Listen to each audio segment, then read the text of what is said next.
أعمالنا من يهده الله فلا مضل له ومن يضلله فلا هادي له وأشهد أن لا إله إلا الله وحده لا شريك له وأشهد أن محمدا عبده ورسوله يا أيها الذين آمنوا اتقوا الله حق تقاته ولا تموتن إلا وأنتم مسلمون يا أيها الناس اتقوا ربكم الذي خلقكم من نفس واحدة وخلق منها زوجها وبث منهما رجالا كثيرا ونساء واتقوا الله الذي تساءلون به والأرحام إن الله كان عليكم رقيبا يا أيها الذين آمنوا اتقوا الله وقولوا قولا سديدا يصلح لكم أعمالكم ويغفر لكم ذنوبكم ومن يطع الله ورسوله فقد فاز فوزا عظيما أما بعد فإن أصدق الحديث كتاب الله وخير الهدي هدي محمد صلى الله عليه وسلم وشر الأمور محدثاتها وكل محدثة بدعة وكل بدعة ضلالة وكل ضلالة في النار أحبتي في الله أوصيكم وإياي بتقوى الله فقد فاز المتقون. Tunamshukuru Allah subhanahu wa ta'ala, Allah ambaye kwa rehema zake na mapenzi yake ametuwafikisha kuifikia aljumaa ya pili ndani ya mwezi mtukufu wa Ramadhani.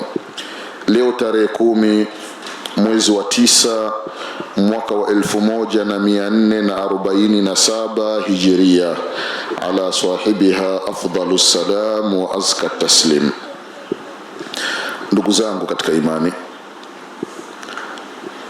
khutba yetu ya leo tutakumbushana kuhusiana na aya iliyopo katika surat Nun wal qalami wama yasturun. Pia tutakumbushana kuhusiana na hadithi moja ya mtume wetu Muhammad sallallahu alayhi wasallama, hadithi ambayo kaipokea Abu Darda radhiyallahu anhu arda, hadithi ambayo kaitaja al-Imamu at-Tirmidhi na Imamu Abu Daudi katika sunani zao. Pia kaitaja Sheikh al-Albani rahimahullah katika Irwa'il Ghalil fi takhrij ahadithi manari sabil. Khutba inazungumzia husnul khuluqi, tabia nzuri. Ni neno ambalo ni dogo mno. Husnul khuluqi, tabia ni kakitu kadogo ndugu zangu katika iman, lakini wengi kanatushinda. Katika surati Nun Allah subhanahu wa ta'ala anamzungumzia mtume Muhammad sallallahu alayhi wasallam ya kwamba wa innaka la ala khuluqin azim. Wewe Muhammad sallallahu alayhi wasallama unayo tabia ya hali ya juu, tabia yako ni nzuri mno. Na laiti katika lugha ya Kiarabu pangelikuwa na herufi tofauti na ala, angeitumia Allah subhanahu wa ta'ala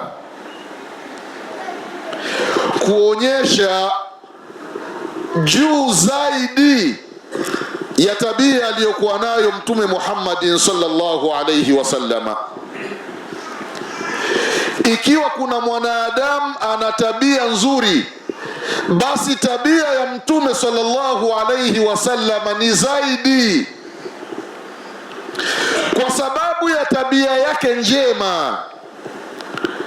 Ndiyo Allah subhanahu wa ta'ala akasema ndani ya Qur'ani ya kwamba laqad kana lakum fi rasulillahi uswatun hasana, kiigizo katika hii dunia, kiigizo ni Mtume Muhammad sallallahu alayhi wasallam. Hii ni tazkia, ni jambo ambalo Allah kalitamka waziwazi, wa kuigwa, si msanii fulani, si daktari fulani, wa kuigwa ni Mtume Muhammad sallallahu alayhi wasallama. Kwa sababu ya tabia zake kuwa nzuri, ndiyo kiigizo chetu. Kama wewe ni mwalimu, hebu muangalie Mtume Muhammad sallallahu alayhi wasallama, tokea aanze kuwafundisha maswahaba radhiyallahu anhum, hakuna hata swahaba mmoja aliwahi kupigwa fimbo na Mtume sallallahu alayhi wasallama kwa sababu ya kutojua kusoma sura fulani, bali alikuwa anatumia asalibe, njia mbalimbali za kumfundisha mwanafunzi mpaka anaelewa.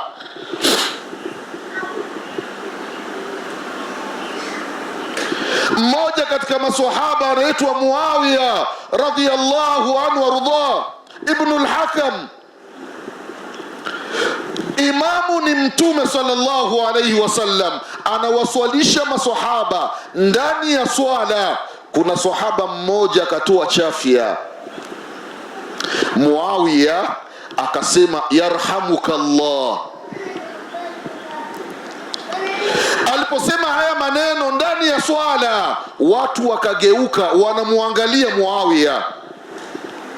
Mtu anatoa chafya, unamwombea dua, tupo ndani ya swala na imamu ni Mtume Muhammad sallallahu alayhi wasallama. Muawiya alipoona watu wanamtolea macho ndani ya swala, akawaambia, mbona mnanitazama?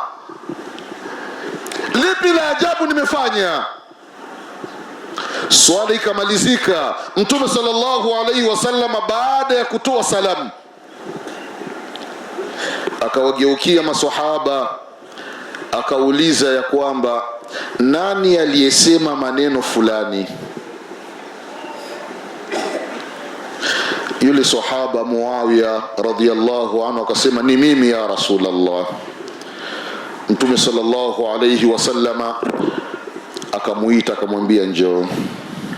Akamwambia kwamba ukiwa ndani ya swala usisemi maneno ya nje, usiongei maneno ambayo hayamo ndani ya swala. Muawiya anasema sijawahi kumuona mwalimu aliyekuwa bora mpole kuliko Mtume Muhammad sallallahu alayhi wasallama.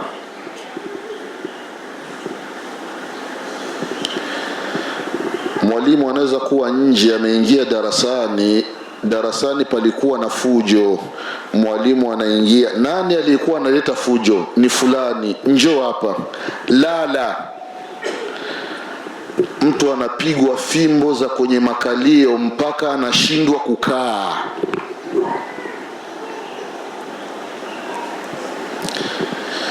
Kuna mwalimu mmoja, Allah subhanahu wa ta'ala amuhifadhi akiwa yupo hai na amrehemu akiwa amekwisha tangulia mbele ya haki, aliwahi kutufundisha Warabuni. Kuna somo linaitwa turuqut tadris, namna ya kufundisha. Yule mwalimu, maajabu yake, muda wake wa kuingia darasani ukifika, mwalimu anaingia, anatoa salamu. Yule mwalimu aliyekuwepo kabla yake, kuna dakika 10 hapa wanafunzi wanaongea mpaka mwalimu anaingia darasani, amekaa kwenye kiti, bado baadhi ya wanafunzi wanaongea, wanaleta fujo, lakini yule mwalimu anakaa kwenye kiti. Akishatoa salamu haongei, anakaa kimya. Wanafunzi wakishamaliza maongezi, kila mmoja atakwenda anakaa kimya mpaka darasa lote inakuwa ni kimya. Mwalimu anawaambia au anatuambia kwamba nilikuwa nasubiri mmalize kuongea na mimi niongee. Hili jambo likawa linaathiri sana.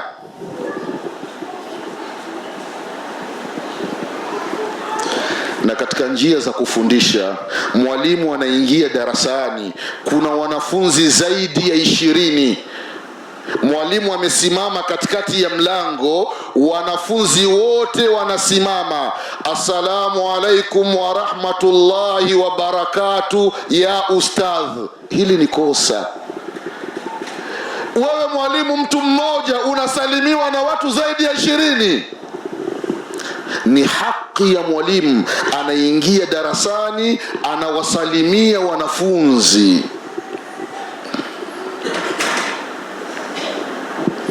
Baadhi ya walimu wakishaingia darasani, jambo la kwanza anauliza, fimbo yangu ipo wapi? La ilaha illa Allah. Na kuna baadhi ya wanafunzi huenda kazi zao ni kulinda fimbo za walimu. Ni wangapi ambao wameacha kuendelea kusoma madrasa kwa sababu ya fimbo za baadhi ya walimu? Mwalimu anamfundisha mtu alifu, yupo na fimbo mkononi.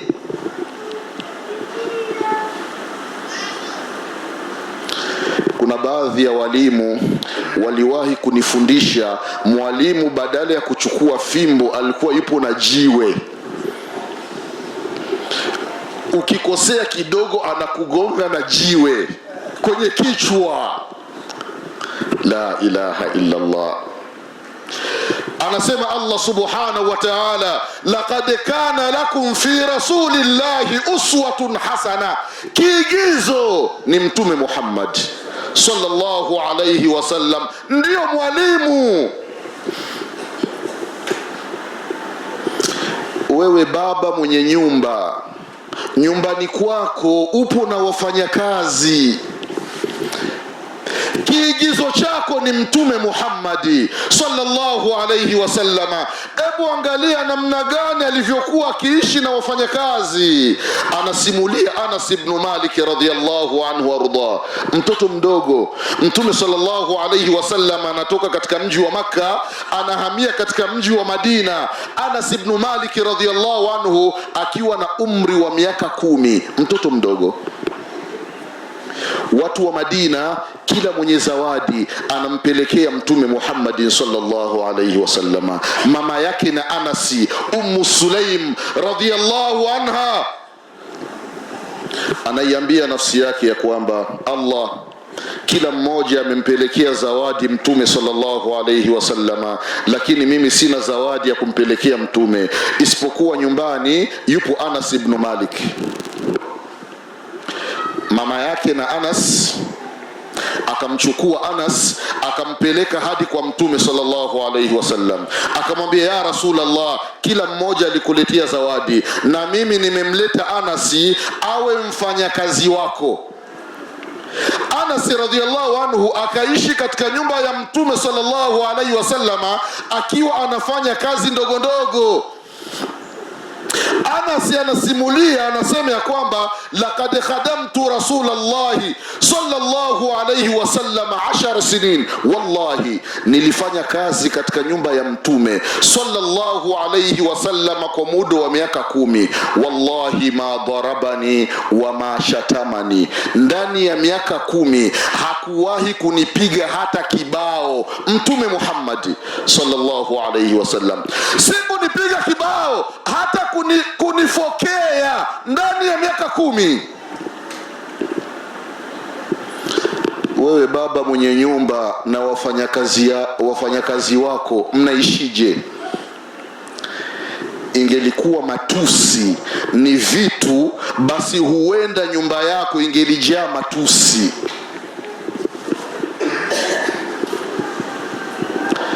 Ikiwa mke wako unamtukana, unamdhalilisha mbele ya watoto, mbele ya watu baki, itakuwaje mfanyakazi?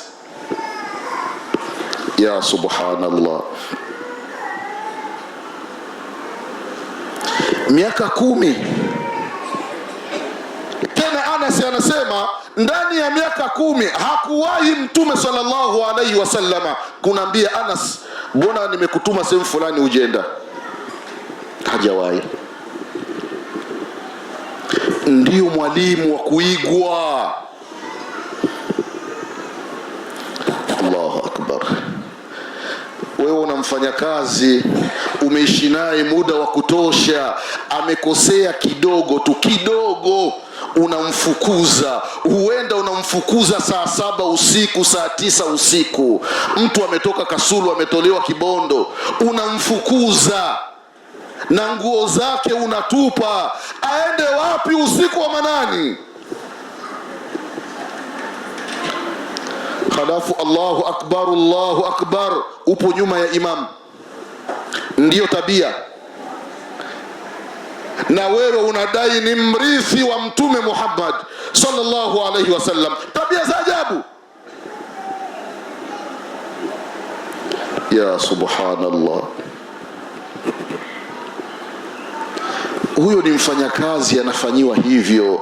Kuna baadhi ya wanamume Allah subhanahu wa ta'ala waongoze namna wanavyoishi na wake zao. Almuasharatu zaujia, mahusiano kati ya mke na mume, fashil. Mwanadamu amefeli 0%. Mtu anaishi na mke wake kama anavyoishi na punda, na huenda wakati mwingine punda akawa ni bora kuliko mke, namna anavyoteswa.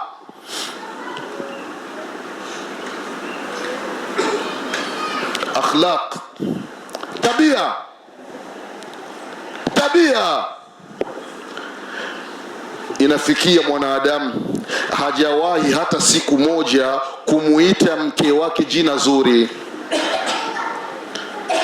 bali mke wake anamuita ni majina ya wanyama. We mbwa, njoo. We shetani, si nakuita. Hayo unamuita mke wako ni shetani. Akiitika nakuja ibilisi, utasema hana adabu, wakati chanzo ni wewe mwanamume.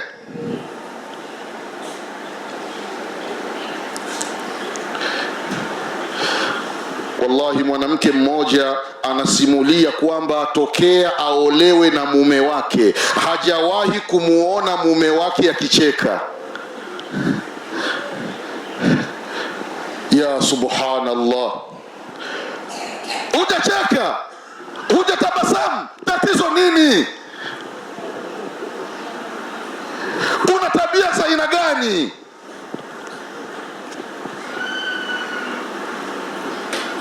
Mtume wetu Muhammad sallallahu alayhi wasallam yupo nyumbani kwake, nizamu ya mama Aisha radhiyallahu anha.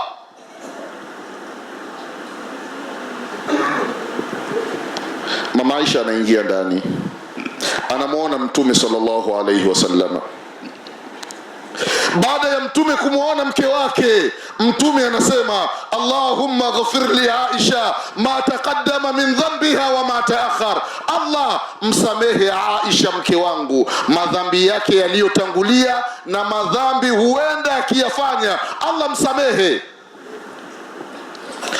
Haya maneno alipoyasema Mtume sallallahu alaihi wasallama, mama Aisha kutokana na furaha akacheka hadi akamwangukia Mtume Muhammad sallallahu alaihi wasallam.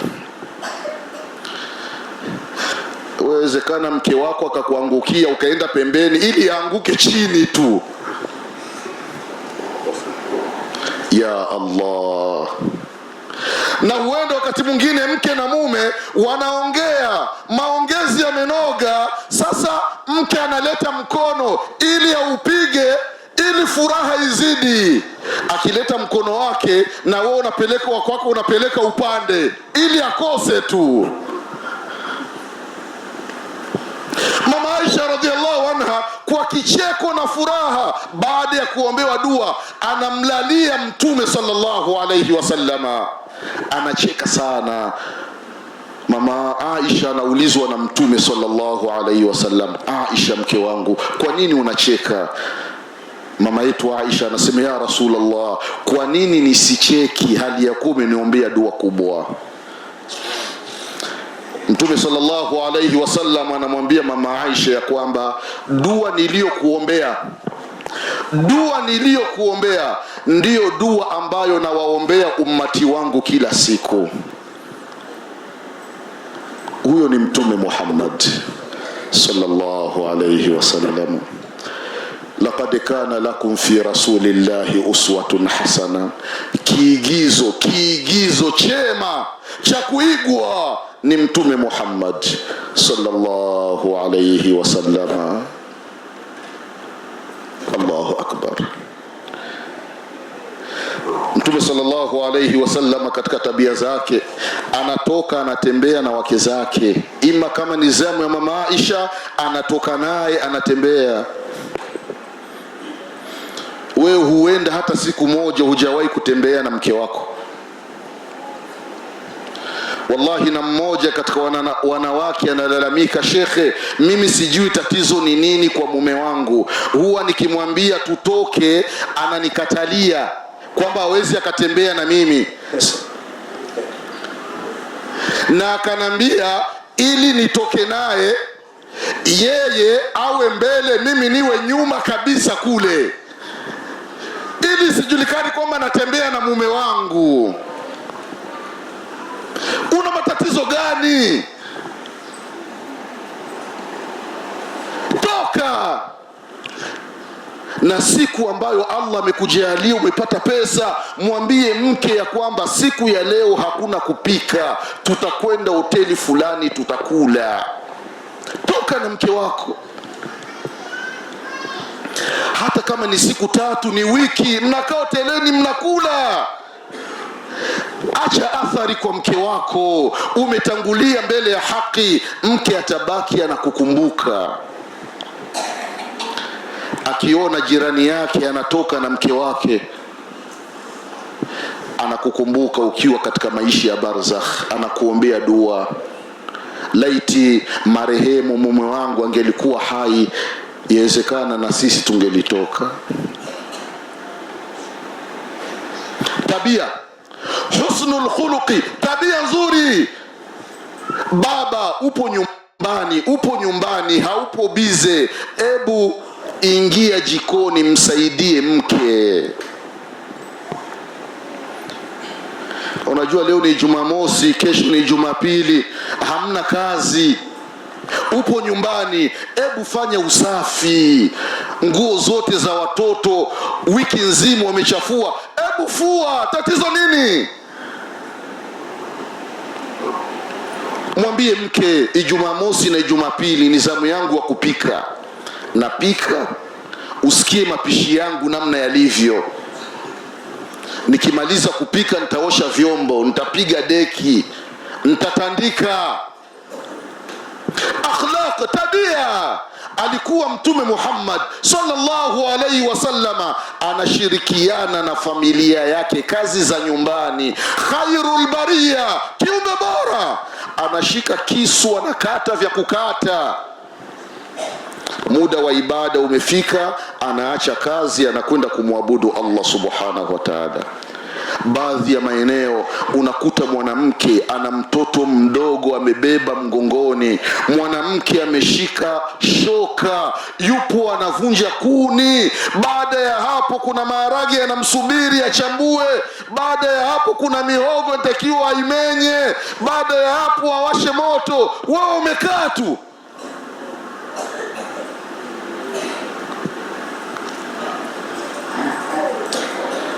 La ilaha illa Allah. Wewe ni katika umma gani? Mbona tabia zako za ajabu? Familia itabaki inakukumbuka kwa lipi? Ungali hai, acha athari. Ndio inafikia baadhi ya wanawake namna wanavyoishi na waume zao. Ikiwa mwanamume anatangulia kufa kabla ya mke, mwanamke anasema ya kwamba mimi siolewi tena, nitaendelea ninafanya ibada, nataraji Allah atanikutanisha na mume wangu siku ya kiyama. Kwa nini? Anaona tabia kwamba huenda asipatikane mwanamume mwenye tabia kama za aliyekuwa mume wangu. Hata Uthman ibn Affan radhiyallahu anhu warda, miongoni mwa wake zake alikuwa na mwanamke anaitwa Naila radhiyallahu anha. Naila alimwambia mume wake Uthman wakati anauawa radhiyallahu anhu, Amir al-Mu'minina, baada ya kufa kwako mimi sintoolewa, nitabaki ninafanya ibada, nataraji kwa Allah tutakuwa pamoja peponi. Uthman akazikwa, msiba ukaisha, Naila amekaa radhiyallahu anha. Posa inakuja, Naila mwana sahaba Muawiya radhiyallahu anhu arda anamwandikia barua Naila, anataka kumuoa. Naila anarejesha majibu kwamba sababu gani iliyopelekea wewe kuniandikia barua kama unataka kunioa? Umevutiwa na nini kutoka kwangu?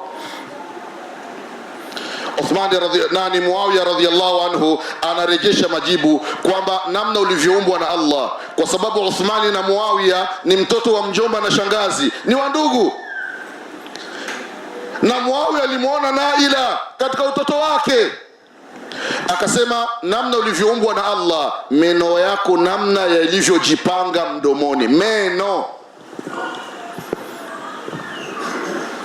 Lugha ya vijana kwamba unaniumiza sana. Naila radhiyallahu anha baada ya kutambua kwamba anapendwa kwa sababu ya mpangilio wa meno, na kuna wengine meno yao ni vijembe, yani jino moja ni ya kwako matatu au manne, kwa meno kwa ajili ya kutafuna mifupa. Yani watu mifupa wanatafunia kwenye magego, yeye anatafunia meno ya mbele. Ndivyo ulivyo uumbaji wa Allah subhanahu wa ta'ala.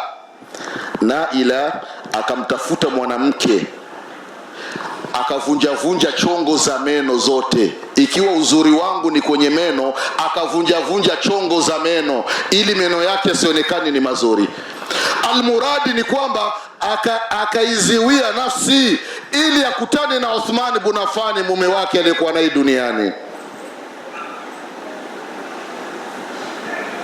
Husnul khuluqi, tabia. Ndio inafikia baadhi ya wanawake wanawaambia mashoga zao ya kwamba msinioni ninakaa katika hii nyumba, mimi ninakaa ni kwa sababu ya kulea watoto, sina mume, naishi na ibilisi. Mwanamume unaingia nyumbani husemi na mtu hata salamu hakuna. Wewe ni maamrisho tu, kuamrisha, hakuna shura. Mke na mume wanakaa wanapanga, baba na watoto wanakaa wanapanga, hakuna. Baadhi ya wanamume Allah subhanahu wa ta'ala waongoze, wanaona ukali ndio malezi.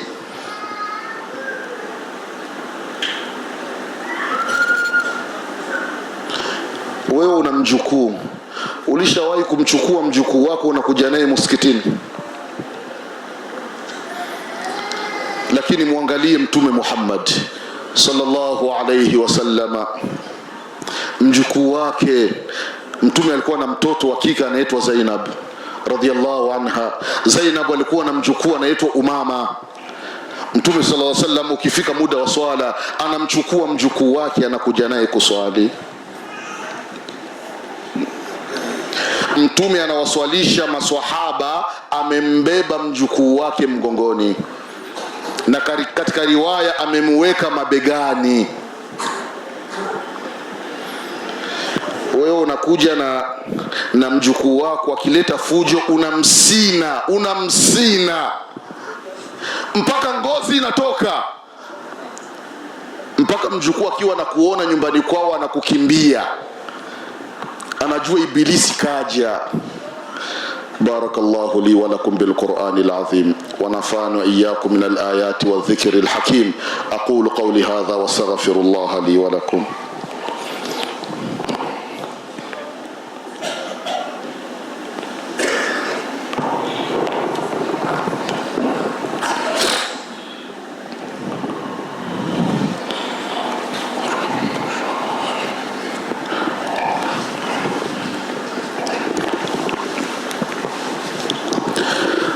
لله رب العالمين ثم الصلاة والسلام على رسول الله محمد بن عبد الله صلى الله عليه وعلى آله وصحبه ومن تبعهم بإحسان إلى يوم الدين. أما بعد, ndugu zangu katika imani, na kuhusieni mara ya pili pamoja na kuihusia nafsi yangu katika swala la kumcha Allah subhanahu wa ta'ala.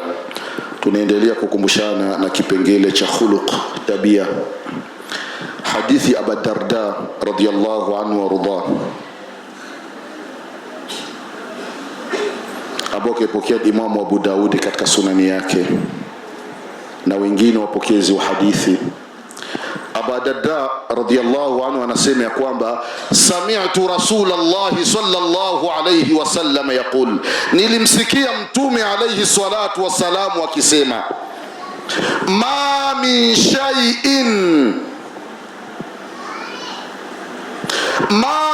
shay'in idha udhiya fil mizan athqala min husnul khuluqi.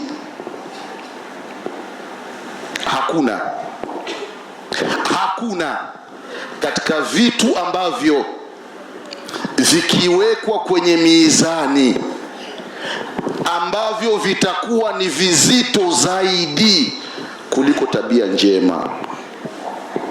Tabia njema ni katika vitu ambavyo mizani ya mema inaongezeka zaidi na zaidi na zaidi. Ni mfano neno la ilaha illa Allah. Hili neno hili la ilaha illa Allah, law udhiyat la ilaha illa Allah fi kifa wa amiruhunna ghairi fi kifa la rajahat bihinna la ilaha illa Allah.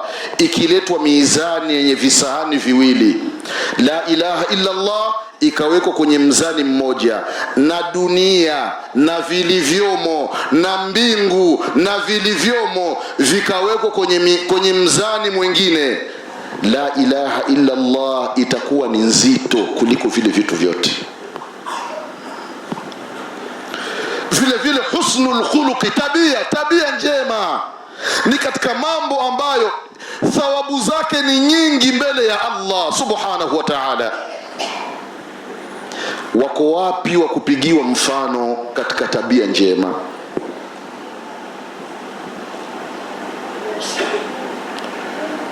Husnul khuluqi, tabia njema. Mama Aisha radhiyallahu anha anasimulia ya kwamba siku moja alikuwa nyumbani kwake, akaja mwanamke. Yule mwanamke alikuwa amebeba watoto wawili.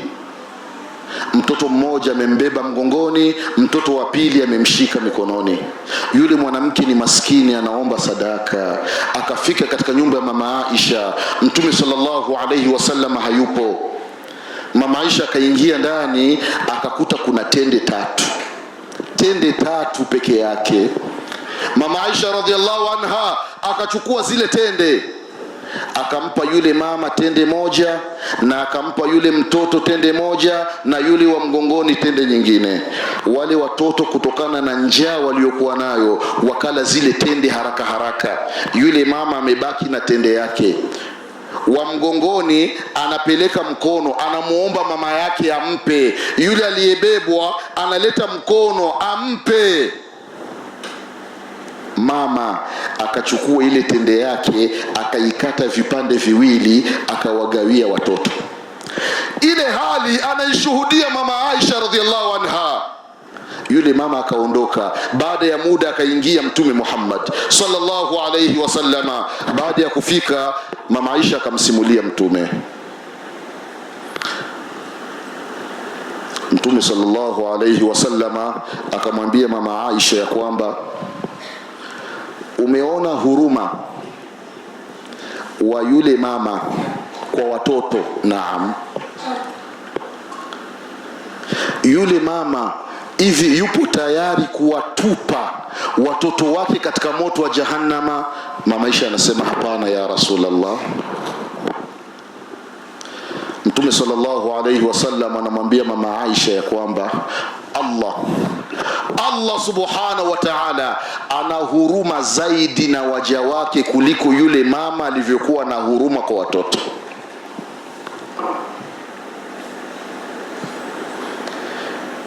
Na mmoja katika salafu salih anasema, laiti Allah siku ya kiyama akinipa khiari ya kuchagua, akanaambia fulani, hebu chagua, ni waite wazazi wako wawili wa kuhesabu mambo uliyoyafanya duniani, au mimi Allah ni kuhesabu. Tunasema duniani wazazi wana mapenzi. Yule mmoja katika wema anasema, wallahi nitachagua Allah ndiye anihesabu kuliko wazazi wangu. Allah ni mwenye huruma zaidi. Kipengele cha husnul khuluqi, tabia. Unaweza ukaona kwenye kampuni mtu mmoja ndio akapigiwa mfano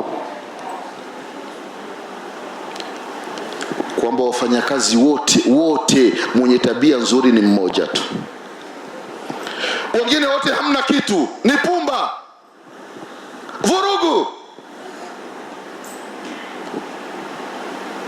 Husnul khuluqi, tabia.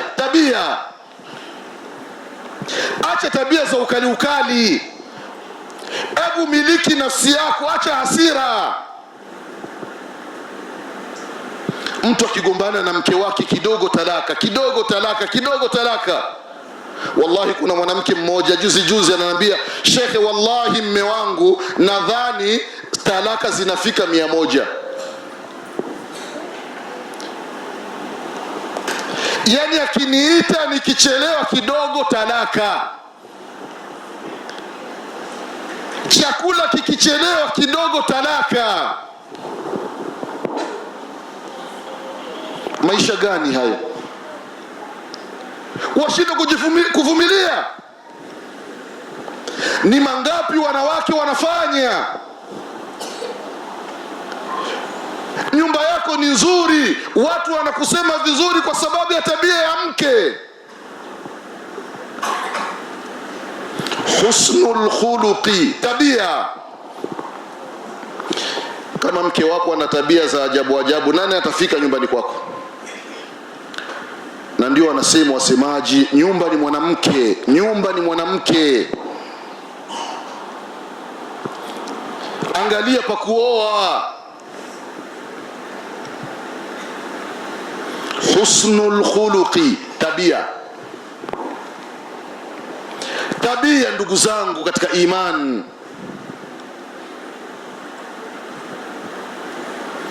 unaweza wewe ni muandazi, unagawa vyakula, chakula kimekwisha, wale waliokuwa unawapa wote wamepata, wewe ndio umekosa. Unafanyaje? Utalia? Utamwambia muhusika, kesho msinipange tena kwenye uandazi, jana nilikosa?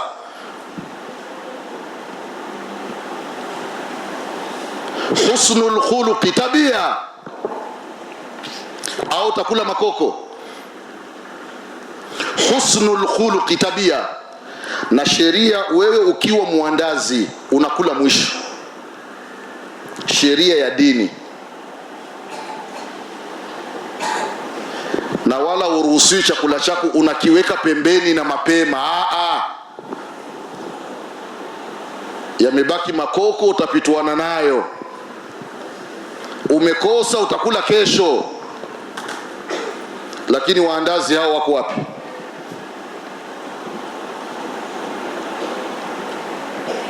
Muandazi mmoja anachukua chakula watu 7.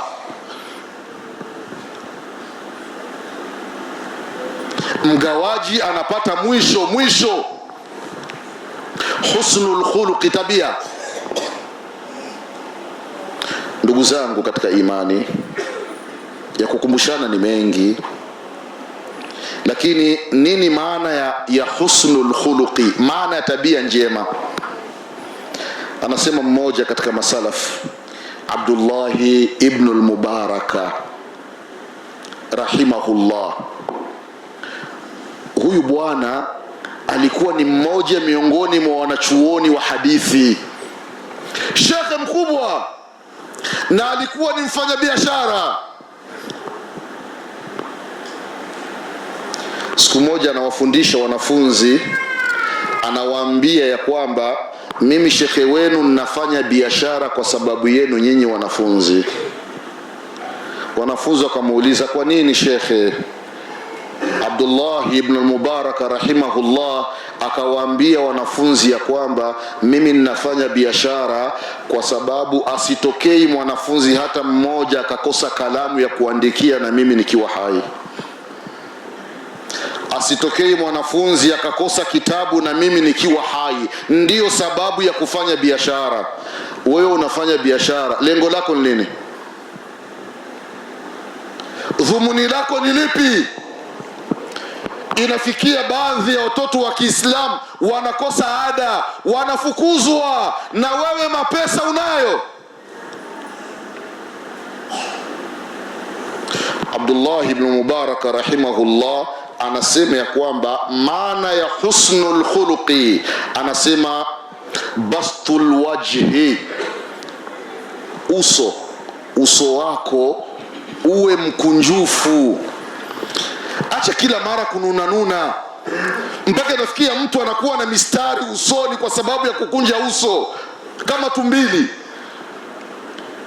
Bastul wajhi, hebu kunjua uso. Kila anayekuona anaona uso wako ni watabasamu. Wa badhlul ma'ruf, na kujitolea kadri ya uwezo wako. Kadri ya uwezo wako. Kuna baadhi ya watu ukenda kuwatembelea majumbani, ikiwa chakula bado, hawezi akakubali utoke mikono mitupu. Ataingia ndani, hata kama ni nguo yake atakupa. Badhlul ma'ruf, mtu anatoa wema, anafanya mambo ya kheri. Hata kama kuna viatu vya mtoto ataviandaa, atakwambia utampelekea mtoto.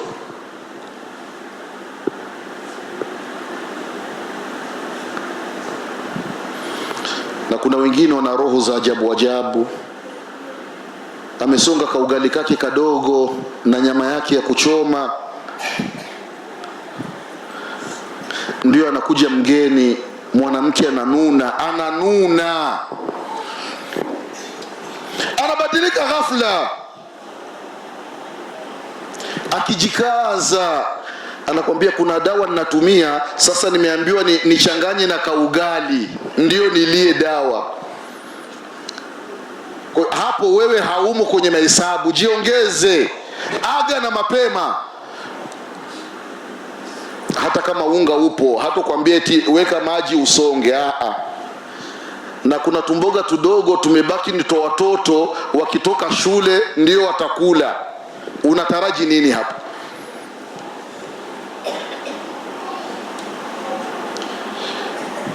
Watu wanaambizana, usendi kwa mama fulani kama hujala.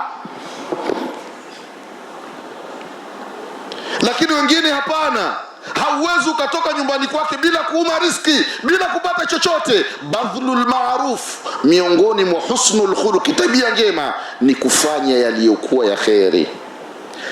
Jambo la mwisho alilosema Abdullah ibn Mubarak rahimahullah kuhusiana na maana ya husnul khuluq, tabia, akasema wakaful adha, mikono yako hii, mikono usimuudhi mtu.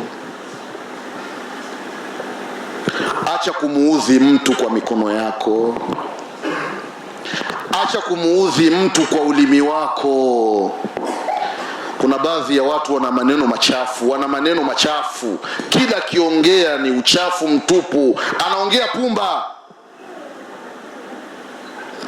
kila kiongea ni kufoka.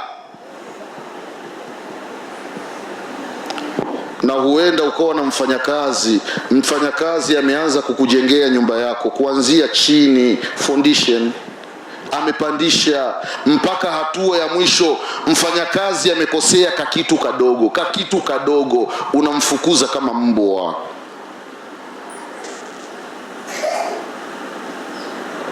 Ndugu zangu katika imani, na kuhusieni pamoja na kuihusia nafsi yangu kuhusiana na kipengele cha husnul khuluqi, tabia njema. Tabia njema, na watoto majumbani wafundishwe tabia. Mtoto akiwa na tabia nzuri, majirani wanaona kwamba huyu mtoto ana tabia nzuri kama za mama yake, na wala isiwe kinyume chake. Huyu mtoto atakuja kuwa na roho mbaya kama marehemu mama yake. Subhanallah, umekwisha kufa, watu wanakutaja kwa shari, na marehemu mama yake ilikuwa hivyo hivyo na roho mbaya.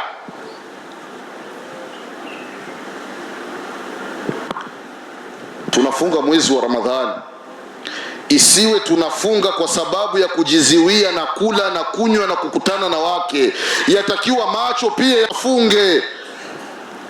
Isiwe mchana wa Ramadhani unaangalia tamthilia, si muda wake, si mahala pake, unaangalia mechi. Wa Muislamu, naangalia maadui wa Allah namna wanavyofanya. Kuna maligi yanafanyika, watu wanaangalia mpira. Mwezi mtukufu wa Ramadhani, ikiwa ni mchana au usiku, na usiku ni bora katika mwezi wa Ramadhani. Usiku ni bora kuliko mchana. Usiku watu wanakesha wanaangalia mechi. Ya subhanallah, umefunga nini? Unacheza na sheria za Allah. Laiti masahaba radhiallahu anhum wangelikuwa wanapoteza muda kwa ajili ya kuangalia mechi, Uislamu ungetufikia. Tumezaliwa katika Uislamu alhamdulillah, lakini tunauchezea. Mtu mpaka saa 8 usiku, saa 9 usiku yuko anaangalia mechi. Muislamu ndani ya mwezi mtukufu wa Ramadhani, hata ile heshima ya Ramadhani hamna. Na baadhi ya kina mama majumbani kuangalia tamthilia za ajabu ajabu usiku. Subhanallah, tunaelekea wapi ndugu zangu katika imani? اللهم صل على محمد وعلى ال محمد كما صليت على ابراهيم وعلى ال ابراهيم انك حميد مجيد. بارك على محمد وعلى ال محمد كما باركت على ابراهيم وعلى ال ابراهيم في العالمين انك حميد مجيد. وارض اللهم عن صحابة رسول الله أجمعين. ربنا تقبل منا إنك أنت السميع العليم، تب علينا يا مولانا إنك أنت التواب الرحيم. اللهم أرنا الحق حقا وارزقنا اتباعه، وأرنا الباطل باطلا وارزقنا اجتنابه. ربنا آتنا في الدنيا حسنة وفي الآخرة حسنة وقنا عذاب النار، واغفر لنا ولإخواننا الذين سبقونا بالإيمان، ولا تجعل في قلوبنا غلا للذين آمنوا ربنا إنك رؤوف رحيم. اللهم إنا نسألك حسن الخاتمة، اللهم إنا نسألك حسن الخاتمة، اللهم إنا نسألك حسن الخاتمة. ربنا تقبل صلاتنا، ربنا تقبل صلاتنا، ربنا تقبل صلاتنا، ربنا تقبل صيامنا، ربنا تقبل صيامنا، ربنا تقبل صيامنا. اللهم اعتق رقابنا من النار، اللهم اعتق رقابنا من النار، اللهم اعتق رقابنا من النار. واغفر لنا لإخواننا الذين سبقونا بالإيمان، ولا تجعل في قلوبنا غلا للذين آمنوا ربنا إنك رؤوف رحيم. اللهم اغفر المؤمنين والمؤمنات والمسلمين والمسلمات الأحياء منهم والأموات برحمتك يا أرحم الراحمين. سبحان ربك رب العزة ما يصفون، وسلام على المرسلين والحمد لله رب العالمين.